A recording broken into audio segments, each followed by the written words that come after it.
Hello everyone, আশা করি সবাই ভালো আছো। আজকে আমরা অষ্টম শ্রেণীর ক্ষুদ্র সঞ্চয়ে ভবিষ্যৎ গড়ি অধ্যায়টা নিয়ে আলোচনা করব। আজকে আমরা এই অধ্যায়ে চক্রবৃদ্ধি মূলধন নিয়ে আলোচনা করব। আগের ক্লাসে আমরা মুনাফা নিয়ে আলোচনা করেছি, আজকে আমরা চক্রবৃদ্ধি মূলধন নিয়ে আলোচনা করব। 83 পৃষ্ঠায় পাঠ্য বইয়ের 83 পৃষ্ঠায় কিছু ম্যাথ আছে চক্রবৃদ্ধি মূলধনের উপর, সেই ম্যাথগুলো আমরা দেখব।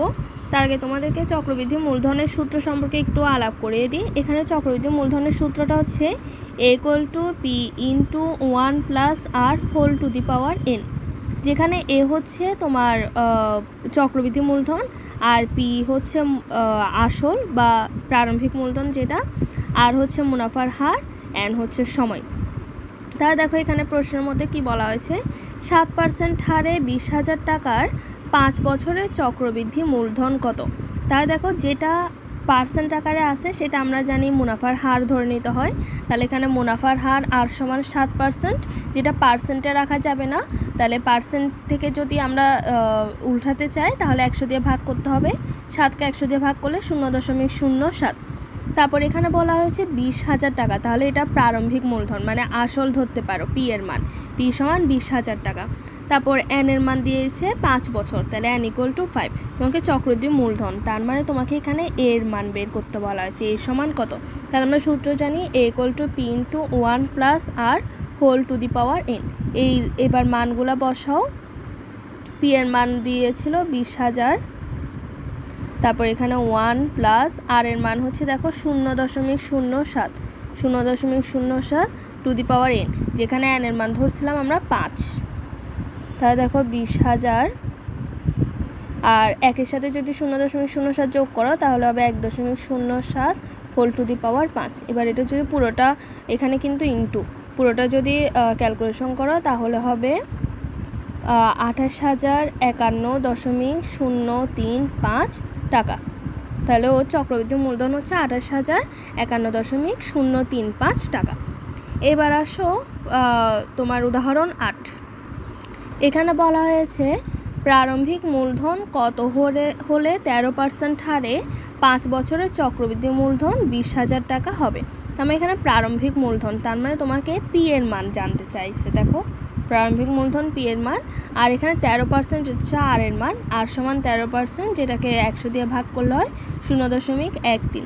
তারপর 5 বছর দেওয়া আছে, তার মানে এটা হচ্ছে N এর মান 5, আর চক্রবৃদ্ধি মূলধন 20,000 টাকা দেওয়া আছে, এটা হচ্ছে এর মান, তাহলে এর সমান হচ্ছে 20,000 টাকা। P এর মান যে বের করি, সূত্র দেখো A = P × 1 + R⁴n। এখন এখানে যদি তোমরা P এর মান বের করো তাহলে এটা এই পাশে যেহেতু P এর সাথে গুণ সম্পর্কিত, ওই পাশে গিয়ে এর নিচে ভাগ হয়ে যাবে, A/1 + R⁴n। এবার যদি মানগুলো বসাও, এর মান দেখো 20,000 টাকা, 20,000, আর নিচে 1 + R এর মান হচ্ছে 0.13 এখানে N এর মান হচ্ছে 5।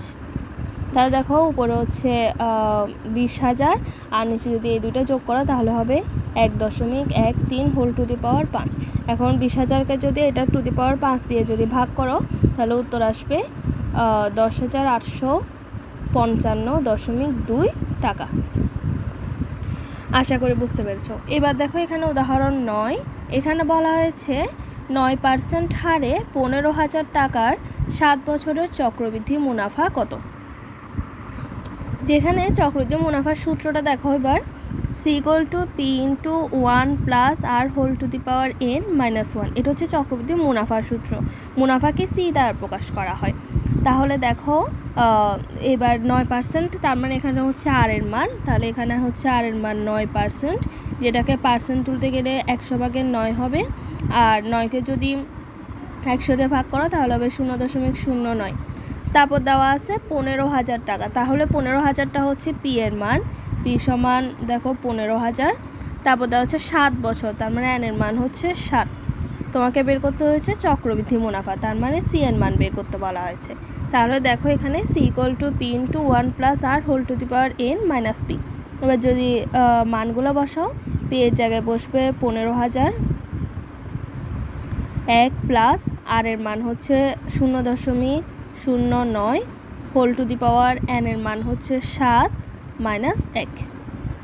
তাহলে দেখো এখানে 15,000 আর এটা যদি একত্রে তোমার 7 সহ যদি হিসাব করো 1 প্লাস যদি 0.09 করো তাহলে 1.09, আর 1.09 উপর যদি 7 পাওয়ারটা হিসাব করো তা পাবা 1.828 বিয়োগ 1।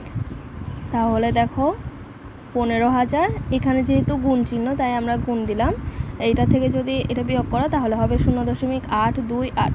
এবার এই দুটো যদি গুণ করো তাহলে পাবা 12,420 টাকা। তাহলে তোমরা নিশ্চয়ই চক্রবৃদ্ধি মুনাফা এবং মূলধন এবার নির্ণয় করতে পারবা। সবাইকে ধন্যবাদ।